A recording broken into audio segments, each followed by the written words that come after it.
O meu terreiro cultural, que é Oliveira, que é uma cidadezinha de 40 e poucos mil habitantes, também no centro-oeste de Minas, né, bem interiorana, é dali, né, a grande fonte, a grande inspiração.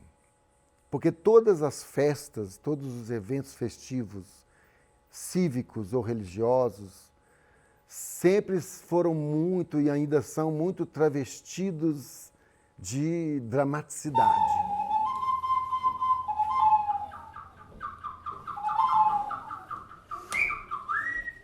Eu sou o Paulo Tillman e faço parte do Atrás do Pano desde os anos 90, então tem exatamente 30 anos, né, que eu cheguei ao grupo. A minha história com o teatro, ela começa na minha cidade, a cidade onde eu nasci, Oliveira. Existe um grupo de teatro lá, que é o Grupo Teatro Abertura, do qual eu fiz parte desde os 12 anos. Quando meu irmão me convidou a ir, né, era o Léo Clube na época, ele estava fazendo a produção de um espetáculo. Quando eu cheguei ali e vi aquelas pessoas transformadas, né, maquiadas, e aqueles figurinos, aquele universo fantástico, o cheiro do camarim, aquilo me encantou muito. E eu pensei que era aquilo que eu queria fazer.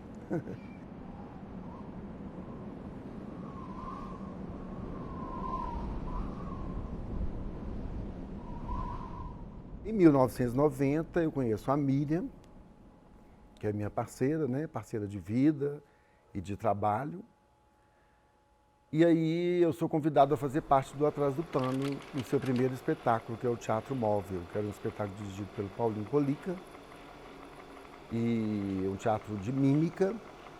Era uma técnica que eu me interessava, assim, tinha uma curiosidade grande sobre a mímica. E o Paulinho já vinha fazendo algumas pesquisas nesse sentido. Nós montamos um espetáculo praticamente todo mudo, sem palavras, para a rua, né? Um teatro de formas animadas.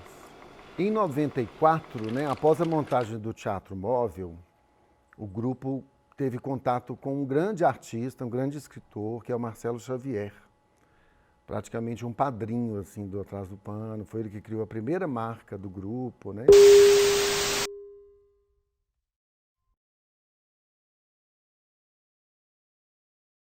Diante de um livro do Marcelo Xavier, que é o Tem de Tudo Nesta Rua, que é um livro que ele cria para homenagear os profissionais de rua, né, como um fotógrafo lambe-lambe, um vendedor de algodão doce, um vendedor de balões. Despertou em nós, né, um desejo grande de fazer um novo espetáculo, um espetáculo para a rua que fosse divertido, que fosse diferente daquilo que a gente vinha fazendo. Então convidamos um novo diretor, que é o Rodrigo Campos, que é uma pessoa que vinha também do teatro dança e também tinha uma familiaridade com os bonecos. E o Tem de Tudo inaugurou mesmo uma nova estética, né? Porque a gente desconstruiu um pouco a história para instalar uma nova história e também construir uma nova estética, uma estética que fosse própria, que fosse nossa. O espetáculo foi muito bem aceito, né? Nós participamos do FIT em 94, foi o primeiro FIT, Festival Internacional de Palco e Rua, e foi muito bem aceito, muito bem criticado também. Porque nós conseguimos criar uma fantasia, uma ilusão com o público, onde o público não, eles se confundiam se aquilo era teatro ou se era realmente uma situação de rua. Porque éramos loucos de rua, né, vestidos de forma muito maltrapilha, muito sujos, chegando nesse carrinho, né, que era um carrinho cenográfico, porém muito próximo da realidade. E foi um salto, assim, eu acho que ali o Atrás do Pano encontrou a sua verve. Principalmente nessa questão da adaptação literária, que depois a gente vai assumir e vai continuar fazendo. O grupo sempre trabalhou com a ideia de adaptação literária, né? Nesse caso, em 94, nós montamos a partir de uma obra literária de fato. Depois, futuramente, a gente monta com o Carlos Rocha a Toalha Mágica, que já é uma inspiração numa obra da literatura oral, né? uma história escutada pela Miriam quando criança, pelas tias, pelo pai, e a gente faz para uma adaptação dramatúrgica para essa história da literatura oral. É o salso! Eu também sei. Também sei. Também sei na bucha. Também sei na bucha. Também sei na bucha que fica em pé e corre deitado é a chuva. Depois do Toalha Mágica, a gente traz o Histórias Cantantes, que é um espetáculo bem interativo.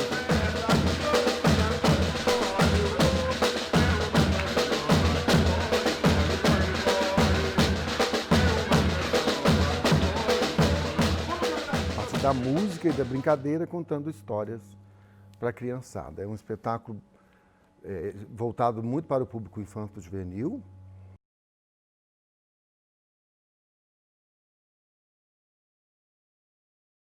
No processo de construção do espetáculo por parte de pai, o que eu percebo assim de maior riqueza enquanto artista é a oportunidade de fazer um alinhamento entre a criação e a construção de um personagem carregado de uma pesquisa plástica. Digamos que é uma cenografia dramatúrgica, ou uma dramaturgia cenográfica, né? É uma cenografia que é construída ao mesmo tempo em que é construído a dramaturgia desse próprio espetáculo. Então, nasce aí uma cenografia muito potente, muito viva, realmente, que dialoga com a dramaturgia.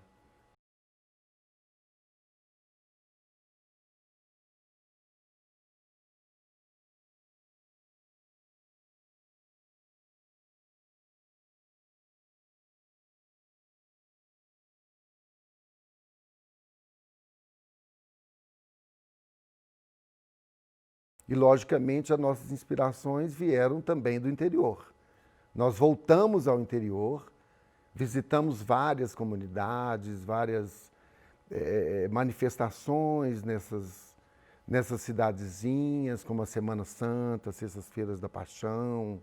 E, juntamente com o Epaminondas Reis, o nosso diretor, né, nós que tínhamos assim um estilo narrativo mais over, mais aberto, mais para fora.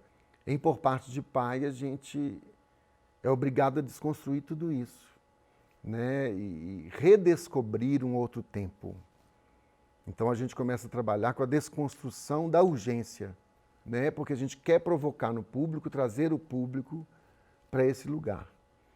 E foi a maioria dos relatos que a gente ouviu depois do espetáculo e as críticas que a gente recebeu, foi exatamente essa, assim. Como era encantadora essa possibilidade de você esquecer ali o cotidiano, tudo que está externo e entrar num outro tempo.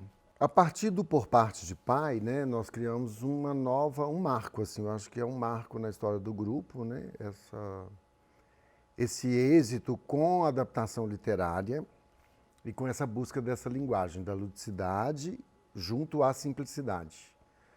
Continuando nessa busca, e coincidentemente, né, o grupo se instala também, além de algumas comunidades do interior de Minas, uma em especial, que é uma vila de lavradores, onde vivem 250 pessoas no máximo, chamada Santo Antônio de Mercadinho, no Vale do Jequitinhonha.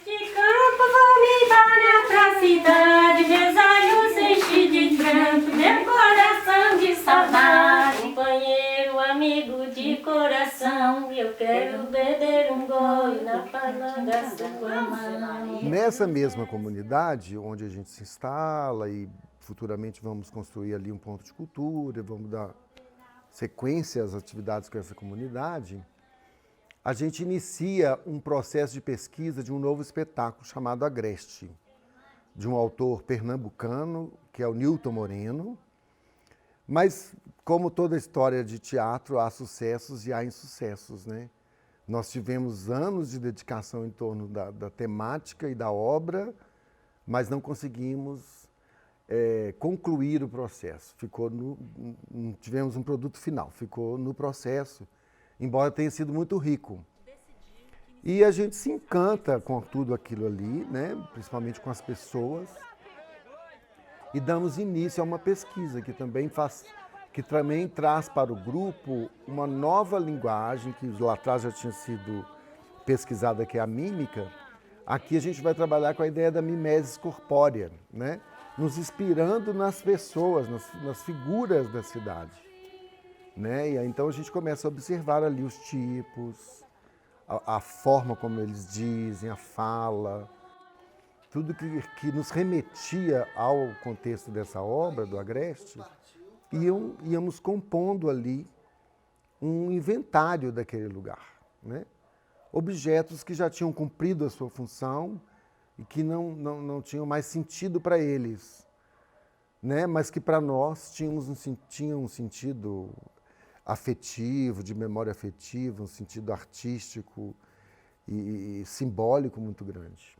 Então, depois dessa pesquisa, né, dessa grande pesquisa de materialidade e da mimesis corpórea realizada para esse espetáculo que não chegou a nascer, ele não chegou a ser apresentado para o grande público, a gente queria criar uma obra que tocasse novamente as crianças e aos adultos, embora a partir de uma linguagem mais próxima do infanto-juvenil, né, caminhando nesse terreno aí, da ludicidade.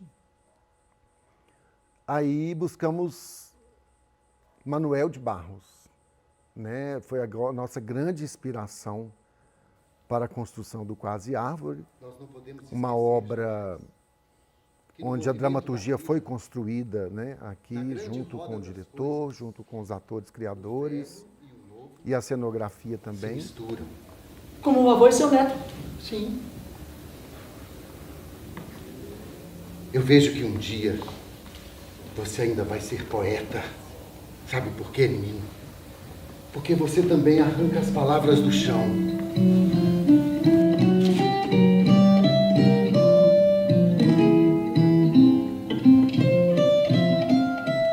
Nós temos aqui uma história parecida com a história de um circo, né? É a história de um circo, né? No sentido, assim, familiar, né? De ser uma história de família, né? Marido e mulher, companheiros e várias pessoas juntas, né? E todo mundo contribui, todo mundo participa disso, né? Quando você tem um filho e ele ainda é criança, essa criança é uma inspiração na sua vida e você olha muito para esse universo infantil, né? Eu acho que a experiência de pai enriquece também o artista criador que quer falar para a criança, que quer falar para o público infantil. Então é importante também, né? E acho que o Atrás do Pano é uma grande família. Hoje ela já não tem sobrenome, essa família, né? É uma grande família, temos novos agregados, irmãos, filhos, sobrinhos e grandes amigos aí. Acho que, poxa, dos 55 anos que eu tenho, 30 são de Atrás do Pano. É mais da metade da minha vida, né?